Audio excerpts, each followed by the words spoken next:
ముంబైలో జరుగుతున్న waves the world audio visual and entertainment summit 2025లో ఆంధ్రప్రదేశ్ ప్రభుత్వం క్రియేటివ్ ల్యాండ్ ఆసియా మధ్య ఒప్పందం అయితే కుదిరింది. ఇక ఈ ఒప్పందం ద్వారా ఏపీకి వచ్చే సందర్శకుల కోసం theme parks, gaming zones, global cinema co production zones ఇలా ఎన్నో ఏర్పాటు చేయబోతున్నారు.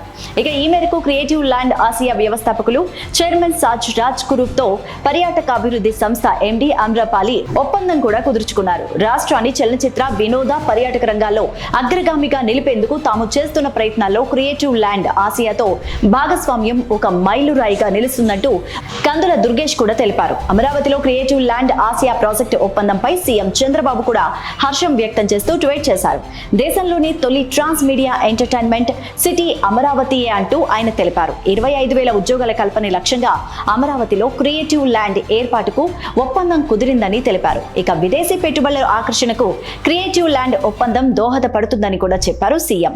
గేమింగ్, సంగీతం, వర్చువల్ ప్రొడక్షన్స్, కథల తయారీ, ఏఐ ఆధారిత కంటెంట్ కు కేంద్రంగా క్రియేటర్ ల్యాండ్ ఉండబోతోందన్నారు సీఎం చంద్రబాబు.